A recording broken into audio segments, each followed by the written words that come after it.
ഞാൻ ചോദിച്ചു ഹസ്ബൻഡിനെയും കൂടെ കൊണ്ടുവരണം, കാരണം എനിക്ക് കുറച്ച് കാര്യങ്ങൾ അദ്ദേഹത്തിനോട് സംസാരിക്കാനുണ്ട് എന്ന് പറഞ്ഞുകൊണ്ടാണ് ഡോക്ടറെ അദ്ദേഹത്തിന് ഇത് താല്പര്യം. ഒരു പേഷ്യന്റ് കഴിഞ്ഞ ഏകദേശം 6 മാസത്തോളമായിട്ട് എന്നെ കാണാൻ തുടങ്ങി. അപ്പം ഈ പേഷ്യന്റ് 6 മാസത്തോളമായിട്ട് എന്നെ കാണുന്നു.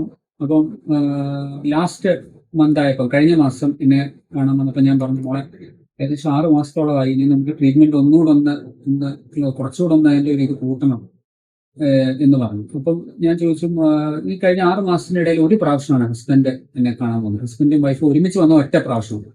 അത് കഴിഞ്ഞ ഞാൻ ചോദിച്ചു ഹസ്ബൻഡിനെയും കൂടെ കൊണ്ടുവരണം, കാരണം എനിക്ക് കുറച്ച് കാര്യങ്ങൾ അദ്ദേഹത്തിനോട് സംസാരിക്കാനുണ്ട് എന്ന് പറഞ്ഞുകൊണ്ടാണ് ഡോക്ടറെ അദ്ദേഹത്തിന് ഇത് താല്പര്യമില്ല. ഞാൻ എൻ്റെ നിർബന്ധത്തിനാണ് വരുന്നത്. ഒരു 7 അനാലിസിസ് റിപ്പോർട്ട് ഞാൻ ആദ്യം പറഞ്ഞപ്പം ചെയ്തു, ഇനിയും എന്നെ ഇങ്ങോട്ട് വിളിക്കണ്ട എന്ന് പറഞ്ഞു.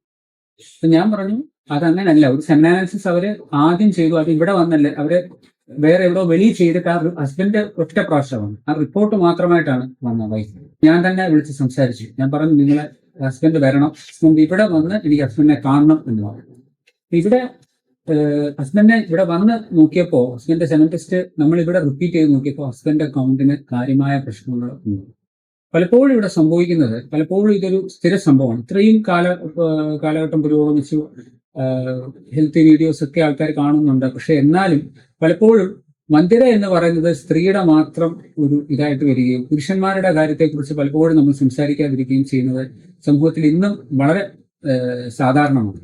അപ്പോൾ ഇവിടെ ഈ പേഷ്യന്റിന്റെ കാര്യം തന്നെ എടുത്താൽ, ഹസ്ബൻഡ് വന്നു, നമ്മൾ വിളിച്ചു, ഹസ്ബൻഡിന്റെ സെമൻ ടെസ്റ്റ് ഇവിടെ റിപ്പീറ്റ് ചെയ്തപ്പോൾ ആദ്യം ചെയ്ത സെമൻ ടെസ്റ്റ്, വെളിയിൽ ചെയ്ത സെമൻ ടെസ്റ്റും നമ്മൾ ചെയ്ത സെമൻ ടെസ്റ്റും തമ്മിൽ ഒരുപാട് വ്യത്യാസം ഉണ്ടാകുകയും ഹസ്ബൻഡിന്റെ ഫാക്ടർ കൃത്യമായി ട്രീറ്റ് ചെയ്തതിനു ശേഷം 2 മാസം കഴിഞ്ഞപ്പോൾ അവർക്ക് നാച്ചുറലി തന്നെ പ്രഗ്നൻസി ലഭിക്കുകയും ചെയ്തു. അപ്പോൾ പുരുഷവന്ധ്യതയ്ക്ക് എത്രത്തോളം ഇമ്പോർട്ടൻസ് ഉണ്ട് എന്നുള്ളതാണ് അവർ പറയുന്നത്.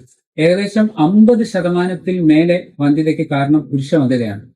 നമ്മൾ പലപ്പോഴും വൈഫിനെ സ്കാൻ ചെയ്യുന്നു, വൈഫിന് ഇഞ്ചക്ഷൻസ് കൊടുക്കുന്നു, വൈഫിന് മരുന്ന് കൊടുക്കുന്നു, അങ്ങനെ വരുന്നതുകൊണ്ട് പലപ്പോഴും വിചാരിക്കുന്നത് പുരുഷന്മാർക്ക് ഇതിനകത്ത് റോളില്ല എന്നുള്ളതാണ്. പക്ഷേ പുരുഷന്മാരുടെ സെമൻ ടെസ്റ്റ് നമ്മൾ ഒരു പ്രാവശ്യം ചെയ്ത് അവർക്ക് മെഡിസിൻസ് കൊടുക്കുന്നത് 3-4 മാസത്തേക്കാണ്. ആ മെഡിസിൻ അവർ കൃത്യമായിട്ട് എടുക്കുമ്പോൾ കാര്യമായ വ്യത്യാസം വരികയും അവരുടെ ലൈഫ് സ്റ്റൈലിൽ അവർ ചേഞ്ചസ് കൊണ്ടുവരുമ്പോൾ കാര്യമായ വ്യത്യാസങ്ങൾ വരുന്നത് കാണുകയും ഹൈ ചാൻസസ് ഓഫ് പ്രഗ്നൻസി ആണ്. ഒരു കൗണ്ട് നോർമൽ ആവുകയും മോർഫോളജി നോർമൽ ആവുകയും ചെയ്യുമ്പോൾ വൈഫിന്റെ ഫാക്ടേഴ്സ് കുറച്ച് അബ്നോർമൽ ആണെങ്കിൽ പോലും അവർക്ക് പ്രഗ്നൻസിക്കുള്ള സാധ്യത വളരെ കൂടുതലാണ്.